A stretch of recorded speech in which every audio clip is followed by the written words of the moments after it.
오늘 말씀의 제목은 복음의 일꾼을 보호하시는 하나님. 한번 읽어보겠습니다. 다 같이 시작.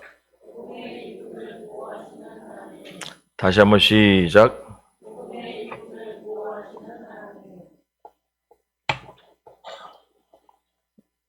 네, 오늘은 사도행전 23장 12절에서 22절까지의 말씀 보겠습니다. 교도합니다. 날이 새매 유대인들이 당을 지어 맹세하되 바울을 죽이기 전에는 먹지도 아니하고 마시지도 아니하겠다 하고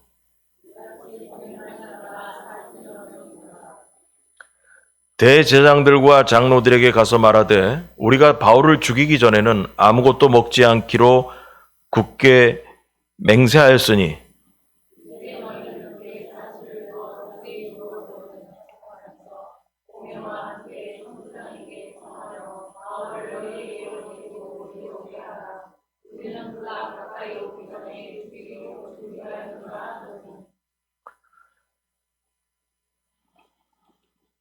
바울의 생질이 그들이 매복하여 있다 함을 듣고 와서 영내에 들어가 바울에게 알린지라.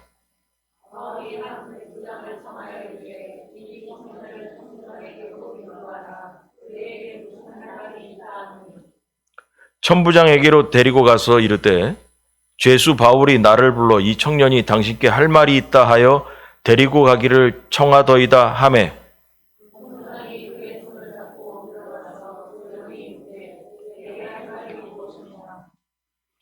대답하되 유대인들이 공모하기를 그들이 바울에 대하여 더 자세한 것을 묻기 위함이라 하고 내일 그를 데리고 공회로 내려오기를 당신께 청하자 하였으니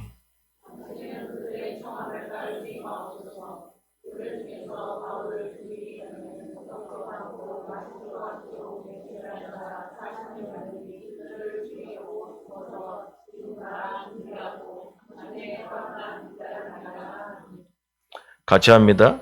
이에 천부장이 청년을 보내며 경계하되 이 일을 내게 알렸다고 아무에게도 이르지 말라 하고 아멘. 예, 거기까지 보겠습니다. 주님께서는 바울이 지난 앞장까지 얘기가 주님께서 바울이 유대인의 군중들 앞에 그 공회 앞에서 증언하게 하신 후에 일단 그를 가이사라는 곳으로 이제 나중에 이동을 하게 됩니다. 이때 주님이 사용하신 도구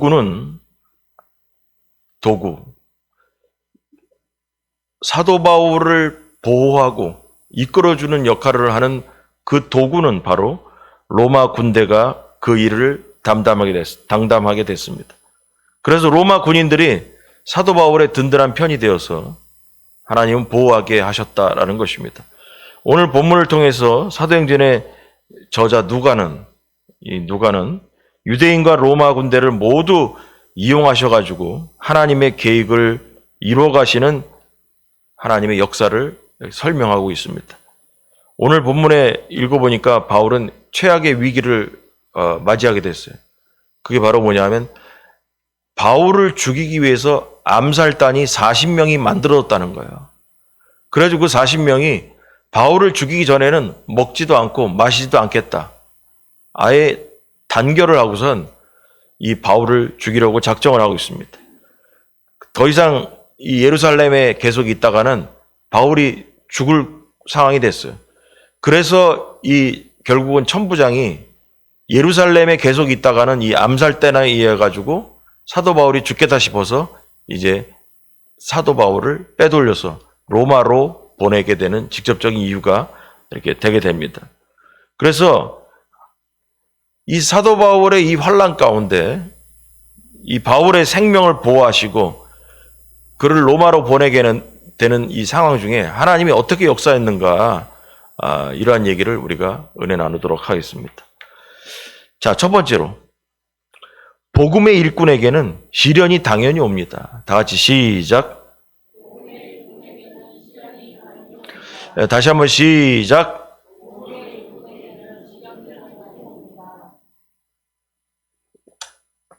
여러분 믿으시기 바랍니다. 하나님의 일꾼에게는 모든 인생의 시련이 옵니다. 성경에 나와 있는 이야기들을 다 읽어보면 하나님께서 그들의 인생의 공생애를 시작하기 전에, 공생애라 하면 공적으로 하나님의 일을 본격적으로 일하기 시작하는 선지자들이나 또 예수님의 제자들이나 그들은 모두가 예수님도 더불어서 세상에 등장하기 전에 시련을 맞이하기도 하고 그 시련을 통해서 훈련되어서 단단해지고 또 공적인 인생을 하나님의 일을 본격적으로 한 이후에도 시련과 더불어 인생을 끝까지 달리게 되는 게 나옵니다. 그래서 오늘 여기 나와 있는 사도 바울이라는 복음의 일꾼에게도 시련이 당연히 찾아온 것입니다. 오늘 본문에 보니까 바울에 대한 그 유대인의 적대적인 감정이 아주 극에 올라가지고 유대인들 중에 당을 지어서 바울을 죽이기 전에는 먹지도 마시지도 않겠다, 이렇게 매달리는 사람들이 40명이 등장했다는 것입니다. 이 사람들은 자신의 그 맹세가 하나님도 기뻐하실 거라고 생각이 들고 또 하나님 앞에 자기들의 이 결정이 의로운 결정이라고 생각을 했을 것입니다. 율법을 지키기 위해서 바울을 죽이는 것이 옳다라고 생각을 했을 것입니다. 그것은 바로 뭐냐면 잘못된 종교적 신념이죠. 사람은 그릇된 잘못된 그 종교적 신념에 빠질 수 있습니다. 요즘 세상에도 잘못된 이단에 빠져서 신념을 갖고 평생을 살아가는 사람도 있습니다. 그럴 수 있습니다. 그러나 우리는 신념으로 사는 것이 아니라 하나님의 그리스도의 말씀으로 인생은 사는 것입니다. 복음이 우리의 기준이 되어야 된다라는 것입니다. 사도 바울의 이 비밀 암살단은 사도 바울을 죽이기 전에는 물도 마시지 않고 먹지도 않겠다, 이렇게 결성된 이 사람들이 대제사장과 예루살렘의 장로들을 모아서 그들을 찾아가 가지고 그 계획을 알리고 도와달라고 합니다. 도와달라고. 그래서 그 대제사장과 그 장로들을 통해서 천부장을 만나서 우리가 사도 바울에 대해서 조사를 더 하고 싶다. 그래서 지금 거기 로마 군인들이 있는 그 부대 안에 지금 있지 않냐. 그래가지고 그 부대 안에 있는 그 영내에 있는 사도 바울을 우리가 좀 만날 수 있게 좀 한가진데 이쪽으로 좀 데리고 좀 오면 우리가 좀 조사도 해보고 질문도 해보고 이렇게 했으면 좋겠다. 이렇게 거짓말로 짰습니다. 이렇게 하자고. 그러면은 요 부대 안에 있는 사도 바울이 이쪽으로 와서 얘기하는 동안 어느 길을 통해서 오게 되는데 그 중간에 40명이 지키고 숨어 있다가 사도 바울을 길에서 죽이겠다라고 이렇게 지금 작전을 짰습니다. 그랬더니 이 대제사장과 장로들도 그거 좋은 생각이다. 이렇게 둘이 결정을 받습니다. 이 두 편이. 그래가지고 여러분 이 생각을 할 때 하나님을 믿는 정말 대제사장과 장로들은 어떻게 했어야 됩니까? 말렸어야 되죠. 그러면 안 된다. 그러면 안 된다고 해야죠. 여러분 여기서 항상 듣던 기억을 한번 해보세요. 이런 사람들의 생각은 뭐냐면 뭐로 가도 서울만 가면 된다라는 생각까지 사람들이 있습니다. 또 꽁 잡는 게 매다 이런 사람 얘기하는 사람이 있어요. 제가 이런 얘기는 수십 번 했습니다. 그리스도인은 올바르게 가야 됩니다. 올바르게 가야 됩니다. 결과만 좋으면 된다. 여러분 하나님이 역사하지 않습니다. 선한 결과를 위해서는 선한 과정을 거쳐야 됩니다. 그래야 하나님께서 역사하십니다. 그런데 이 하나님을 믿는다고 하는 대제사장과 장로들은 뭐냐? 사도 바울을 심판도 없이 하나님의 허락도 없이 재판도 없이 길에서 몰래 죽이는 것을 합작하고 계획에 찬성을 했다라는 거예요. 이 사람들의 과정이 안 좋아요. 이 사람들의 방법이 하나님의 법에 어긋난다는 것입니다. 이 사람들은 말렸어야 되는 사람들이죠. 그런데 뭐냐? 좋은 생각이다. 그렇게 하자라고 얘기했다는 것입니다. 근데 이 사람들이 어떤 사람들이에요? 암살단도, 40명의 암살단도, 또 대제사장도, 예루살렘의 장로들도 다 하나님을 믿는 사람이라는 거죠. 하나님을 믿는 사람들이 하나님의 방법이 아닌 세상적 방법으로 사도 바울을 죽이겠다라고 결정을 한 것입니다. 그래서 이들은 복음이 듣기 싫어서, 부활하신 예수 그리스도에 대한 이야기가 듣기 싫어서 살해하겠다는 것입니다. 적법한 법적 절차를 밟도록 권면했어야 하고, 무엇보다 사적인 살인을 금지해야 되는데도 불구하고 찬성했다는 것입니다. 종교 지도자들은 끝내 하나님의 정의, 율법을 무시했다는 것입니다. 그들은 그래서 율법의 수호자가 아니라 위선적인 지도자들, 회출한 무덤과 같은 자들이었습니다. 복음을 전하는 자는 하나님을 모르는 사람뿐 아니라 하나님을 안다고 하면서도 불의를 행하는 사람들에 의해서도 여러분 시련을 받습니다. 꼭 복음을 전하는 사람들이 이방인들, 하나님을 모르는 사람들에게 고난당하는 것만 아닙니다. 오늘 이 본문에 보니까 사도 바울이 고난받은 것은 하나님을 믿는 자들에게 고난받았어요.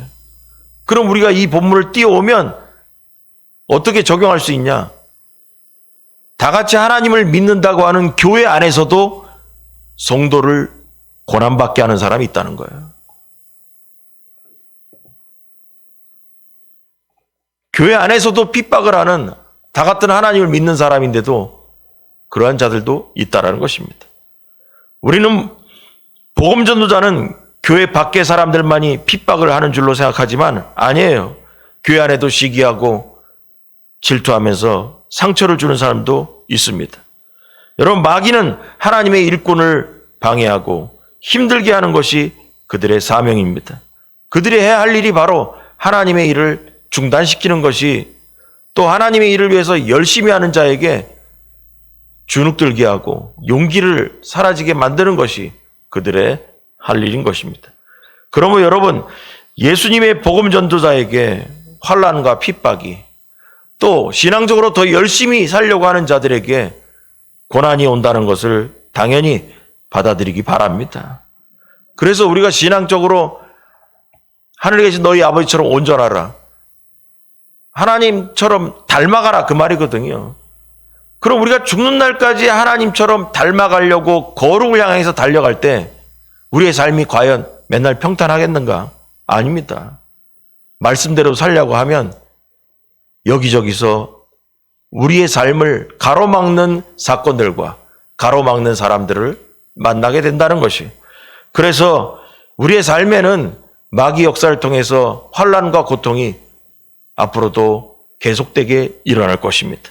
그래서 그것이 온다라는 것을 여러분 당연히 받아들이고, 왜 내 인생에 이런 게 있을까? 아닙니다. 있습니다. 여러분, 예수님의 제자들이 거반 다 뭐냐? 복음을 전하다가 순교해서 다 죽었습니다.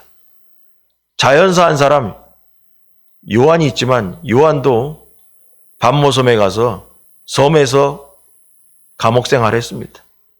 그래서 성경에 나와 있는 하나님의 백성들, 그 사람들에게 고난이 없었냐? 다 있었습니다. 그러므로 우리에게도 고난이 당연히 다가온다라는 것을 인정하고 받아들이고 사시기 바랍니다. 그게 정답입니다. 두 번째요.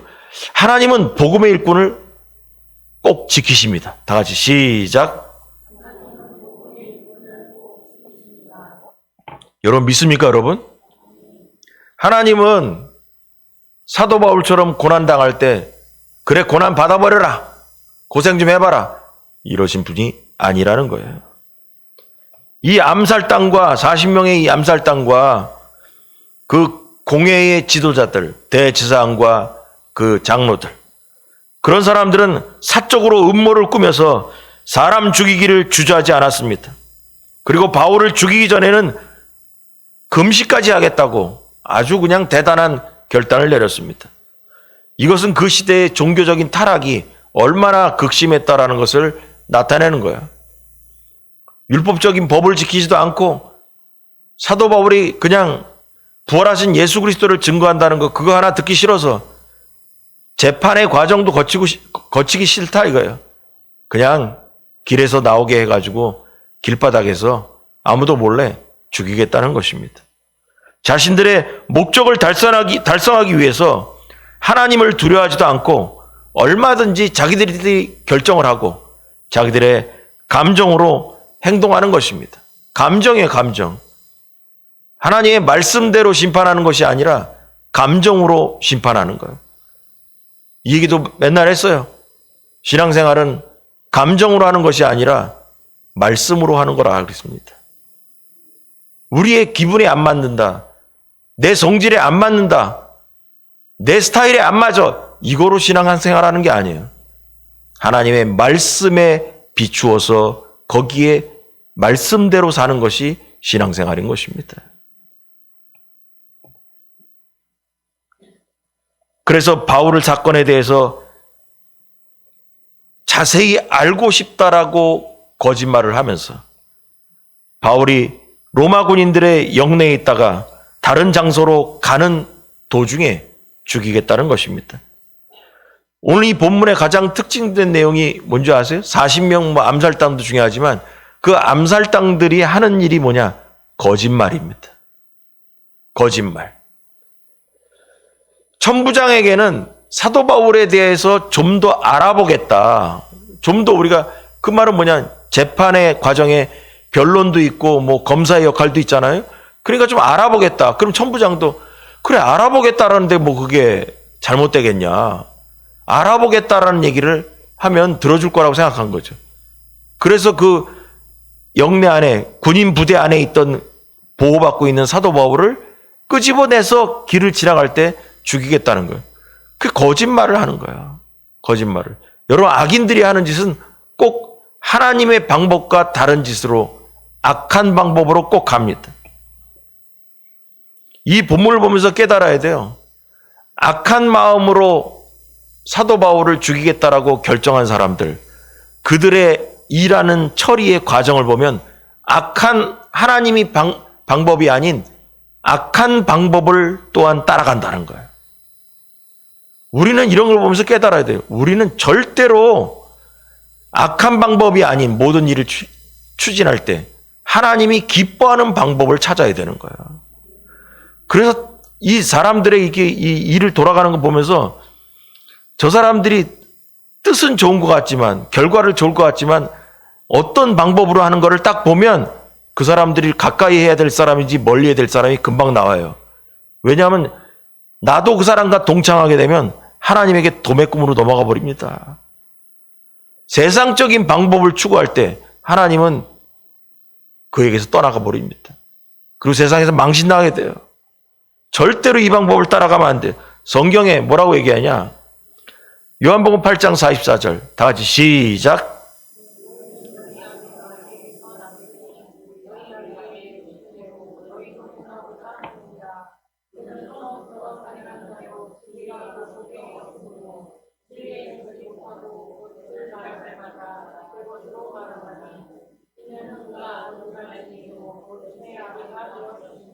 아멘. 여러분 마귀의 특징이 뭡니까? 거짓말쟁이입니다.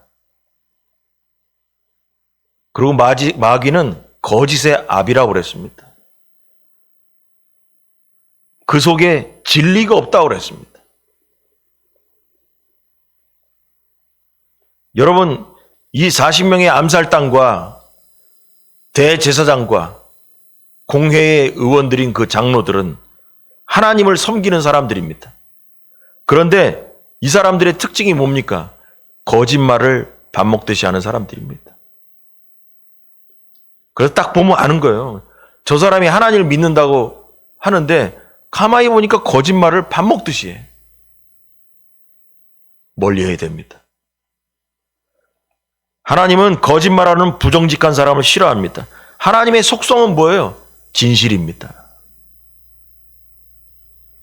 진실의 반대는 하나님의 반대는 뭐겠습니까? 거짓말이죠. 여러분 혹시 여러분 중에 거짓말을 하는 것이 죄가 아니라고 생각하는 사람이 있습니까? 또한 거짓말을 아주 쉽게 잘하는 분들이 있습니까? 거짓말하면서도 양심에 가책이 없는, 지난주에 우리 배웠죠? 전장에서 사도 바울이 뭐예요? 내 안에 있는 양심의 꺼리낌이 없이 사역을 했다고 했습니다. 복음으로 가까이 갈수록 예수 그리스도를 더 잘 믿으려고 할수록 우리 안에 양심이 작동한다고 했잖아요. 근데 교회 안에 다니면서도 거짓을 쉽게 말하고 그에 대해서 양심에 가책이 없는 사람들이 있다면 여러분 그거 잘못된 거예요. 거짓말을 하는 사람은 마귀를 아버지로 둔 사람과 같아요. 제가 목회하면서도 어떤 이 사람들을 이렇게 만나보면은 뭐 목사님들도 있고 어쩔 때 보면 거짓말을 이렇게 하다가 나중에 발각되는 경우가 있어요. 머리에 딱 박혀 있어요. 멀리해야 될 사람. 여러분 우리가 신앙생활하면서 거짓말을 우습게 여기면 안 돼요. 이거는 하나님의 속성과 마귀의 속성에 가장 큰 차이점이기 때문에 그런 거예요. 창세기 에덴 동산에서부터 마귀는 아담과 하와에게 거짓말로 다가갑니다. 거짓말로. 그 거짓말 때문에 아담과 하와가 에덴 동산에서 쫓겨나게 됩니다. 그 거짓의 영성이 우리 안에 나오는 게 여기 44절 요한복음 거기 보니까 너희는 너희 아비 마귀에게서 났다. 그래서 너희 아비의 욕심대로 너희도 행하고자 하느니라. 그게 바로 뭐냐? 마귀에게서 났는데 영적인 아버지인 마귀에게서 태어났는데 그 영적인 아비인 마귀의 속성은 뭐냐? 진리가 없다라는 거예요. 우리가 하나님 아버지 영접하는 자 모든 자에게 하나님의 자녀가 되는 권세를 줬다 해가지고 우리가 하나님의 양자가 되었단 말이에요. 원래는 마귀의 자식이었어요. 근데 예수 그리스도를 통해서 하나님의 양자가 돼서 바뀐 거예요. 그럼 우리는 뭐냐? 우리의 원래 아비였던 그 거짓말쟁이의 그 영성을 끊어버리고 우리의 아버지로 바뀌신 하나님의 진실로 정직으로 우리의 방향을 돌려야 되는 거예요. 근데 우리가 교회를 다니면서도 우리 안에 거짓이 들어가 있다면 잘못된 거예요. 잘못된 사람. 그래서 이 바울의 암살당과 대제사장 장로들은 바울을 죽이기 위해 종교적인 공예까지 악하게 이용을 해서 이 공의회를 통해서 사도 바울을 부대 안에 있는 그 영내 안에 있는 그 사도 바울을 끄집어내서 거짓말로 조사하겠다고 하고선 길에서 죽이겠다는 것입니다. 그래서 공회와 로마 군인들을 거짓으로 자신들의 일에 협조하게 만들려고 했던 것입니다. 그러나 이 상황을 보고 계신 하나님은 복음의 전도자 바울의 생명을 보호하십니다. 왜냐하면 그에게 로마에서 복음을 전해야 할 사명이 아직 남아있기 때문입니다. 여러분 우리에게도 사명이 있는 한 절대로 죽지 않습니다. 하나님께서 이 땅에 우리를 보내실 때 각자에게 주어진 사명이 있습니다. 그 사명이 있는 한 죽지 않고 살아있는 것입니다. 하나님께서 나에게 주신 사명을 감당하게 될 때 우리는 절대로 이 땅을 금방 떠나지 않아요. 그러므로 여러분의 사명을 기억하시기 바랍니다. 사도 바울에게 로마에게까지 가서 예수 그리스도의 복음을 전해야 되는 사명이 있기 때문에 그 중간에 절대 죽지 않는 것처럼. 그럼 이 본문을 보면서 우리는 뭘 깨달아야 되냐? 사도 바울은 로마로 가서 복음을 전해야 되는 사명이 있다면 과연 나는 하나님께서 이 땅에 보낼 때 무슨 사명을 주어서 보내셨는가를 돌아봐야 됩니다. 우리 모두에게 주어진 모든 공통적인 사명은 모든 민족을 통해 예수 그리스도의 제자를 만들고 땅끝까지 이르러 증인되는 것이 우리에게 주어진 사명인 것입니다. 그럼 우리가 가지 못하면 갈 수 있도록 여건을 만들고 뒤에서 기도하고 물질로 지원을 하고 무엇을 먹을까 입을까의 염려가 아니라 오직 하나님 나라, 그 나라를 확장하기 위해서 애를 쓰는 것이 우리에게 주어진 사명인 것입니다. 그러므로 우리가 살아있는 동안 나에게 주신 사명을 잘 감당하기 바랍니다. 근데 여기 보니까 잘 읽어보니까 바울의 생질이라고 해서 나옵니다. 바울의 조카가 나와요? 뜬금맞게. 뭐 성경에 바울의 조카가 뭐 있었다 뭐 그런 얘기 나오지도 않는데 갑자기 바울의 조카가 나오는데 학자들은 찾아보니까 바울의 누이 동생의 아들이다. 이렇게 얘기합니다. 그래가지고 이 조카가 외삼촌이죠. 외삼촌이 이런 일이 생겼다 해가지고 이 부분에 이 소식을 듣고 이제 등장하기 시작하는 건데, 그런데 왜 갑자기 조카가 나왔을까? 사도 바울에. 그 이유는 여러분, 사도 바울도 가족이 있을 거 아닙니까? 사도 바울의 가족들이 바울이 잡혀서 잘못해서 죽을 수 있다는 소문이 돌았을 거 아니에요? 그러면은 얼마나 그 소문을 듣고 나름대로 그 가족들은 사도 바울을 끄집어내려고 애를 썼겠어. 안 그렇겠어요? 가족들이 있는데 그 가족들이 사도 바울이 뭐라고 그랬습니까? 나는 나면서부터 태어날 때부터 로마인이다 그랬잖아요. 그럼 어느 정도 영향력이 있는 가문이라니까, 그 가문이. 그럼 그 가문이 사도 바울을 그냥 너 가서 죽어라라고 내팽개치진 않았을 거야. 온 가문이 사도 바울을 어떻게 살릴 수 있을까 나름대로 고민을 했겠죠. 그 와중에 바울의 조카가 이 암살단의 음모를 알게 된 것입니다. 이것은 사명이 있는 이 바울의 생명을 보호하기 위한 하나님의 역사 중에 하나인 것입니다. 바울의 조카가 갑자기 튀어났다고 해서 우연히 이 소식을 알게 됐을까요? 아니죠. 하나님이 알게 하신 거죠. 하나님이 일하신 거죠. 하나님께서 바울의 조카가 이 소식을 듣게 함으로 조카가 외삼촌 면회하러 지금 감옥소에 간 겁니다. 면회하러 가가지고 사도 바울 만나서 삼촌 내가 이런 얘기를 들었다. 암살단이 삼촌 죽이려고 40명이 지금 준비하고 있다고. 그래가지고 천부장을 통해가지고 거짓말로 이게 지금 이 부대 안에 있는 삼촌을 빼가지고 저쪽에 가서 이제 우리들이 질문한다고 그러면서 얘기하면 빼서 이렇게 나가다 보면 길바닥에서 삼촌 죽이려고 40명이 지금 대기 중에 있다더라. 알려준 거죠.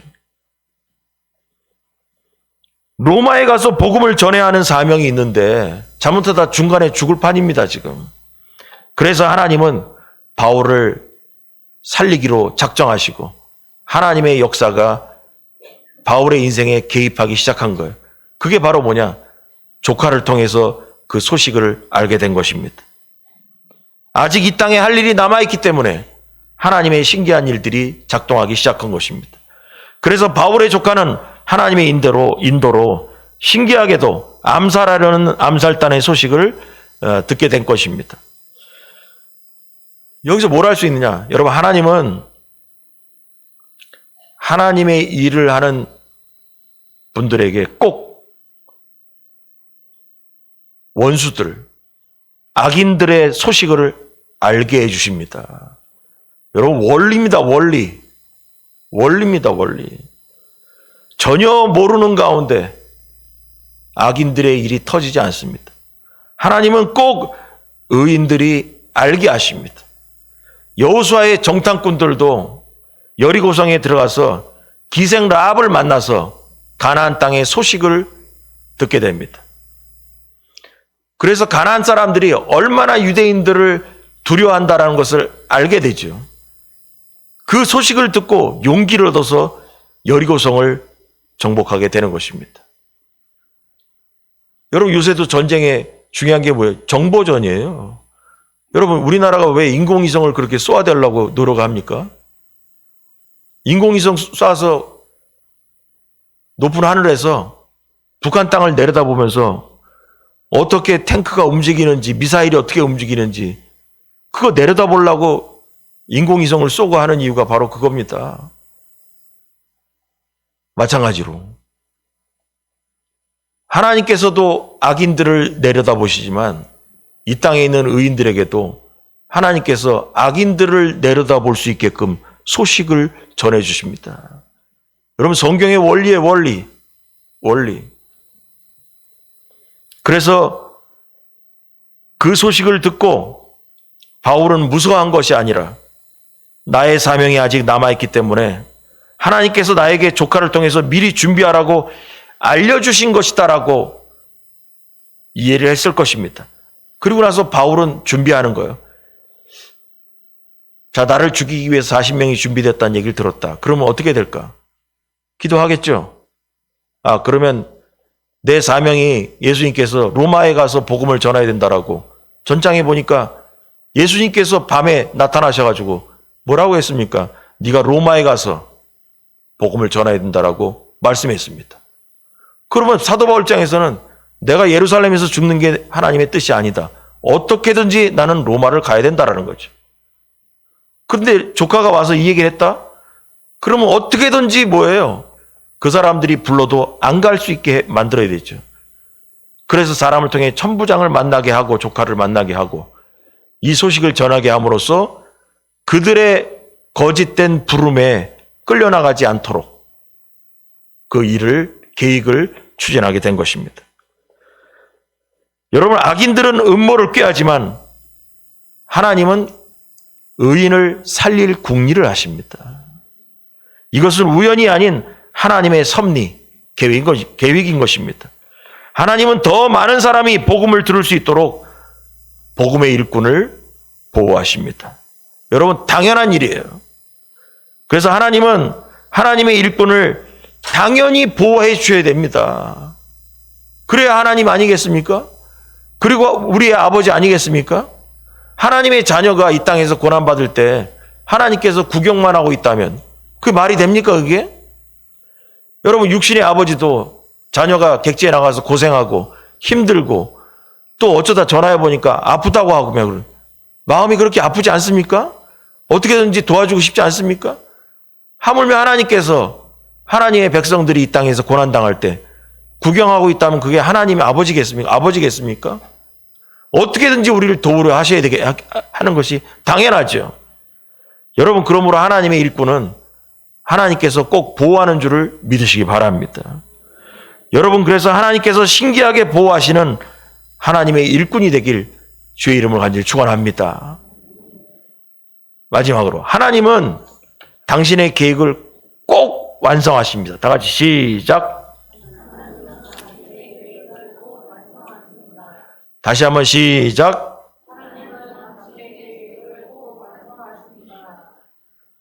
악인들이, 마귀들이 하나님의 일을 아무리 방해한다고 할지라도 하나님의 일은 결코 멈추지 않습니다.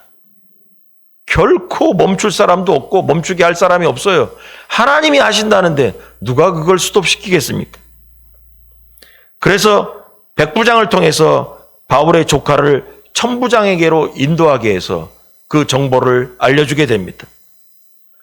만약에 여러분, 이 본문을 보면서 상상을 해보는 거예요.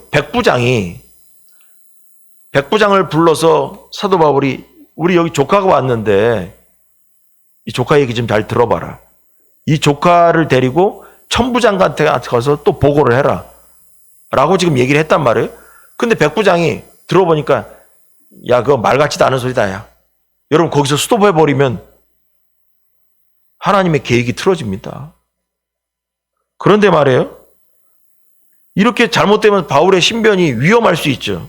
하지만 하나님은 이 본문을 보면 조카를 통해서 소식을 알게 되고 백부장이 인도를 하게 되고 천부장, 최고 책임자 천부장이 들음으로써 사도 바울이 죽지 않게끔 길을 인도한 거예요.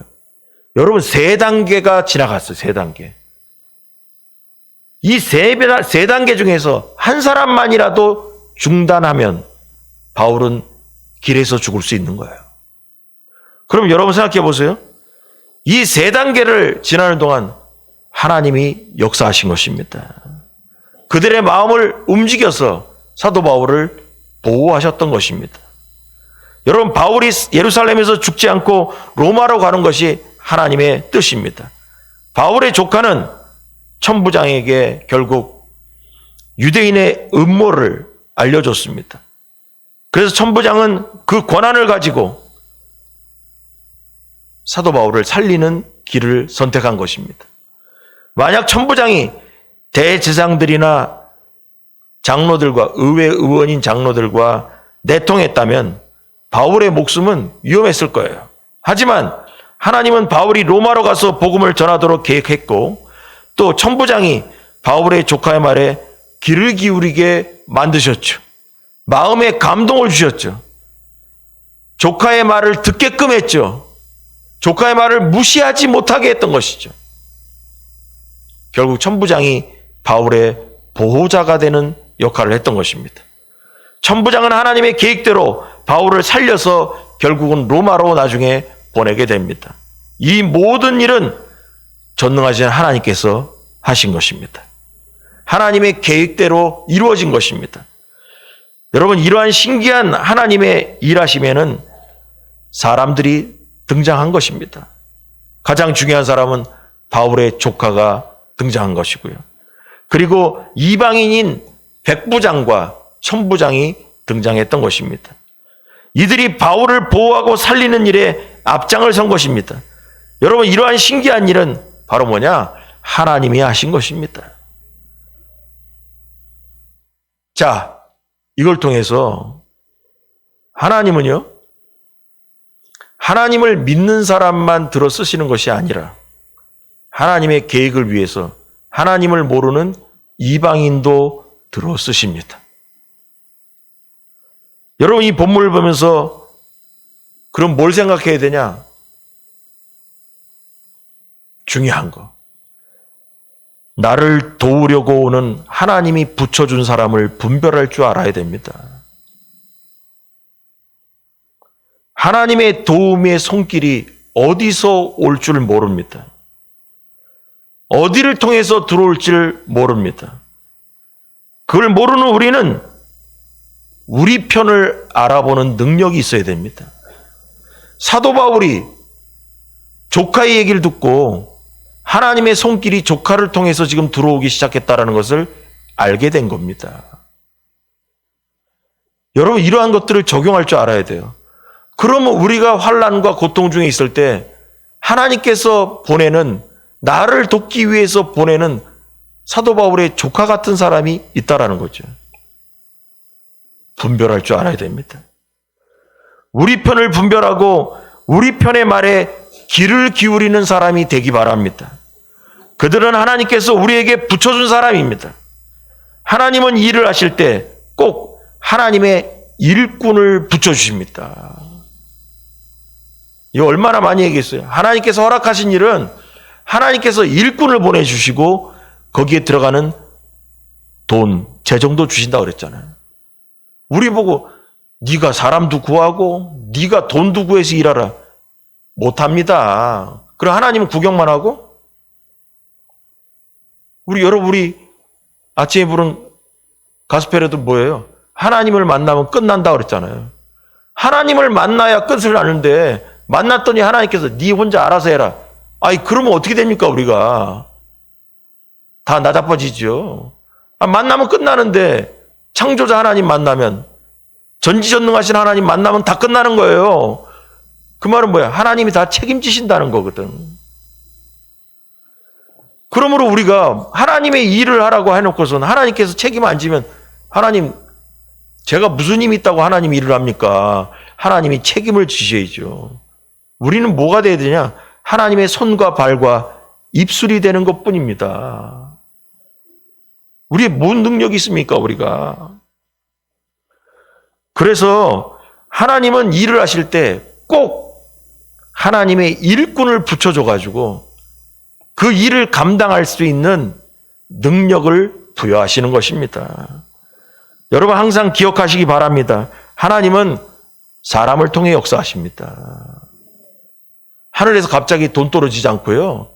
하늘에서 갑자기 사람이 뚝 떨어지지 않아요. 여러분, 백부장과 천부장이 직접 나서지 않았더라면, 또 사도 바울의 조카가 정보를 알아오지 않았더라면 바울은 로마에 가기 전에 죽었을 것입니다.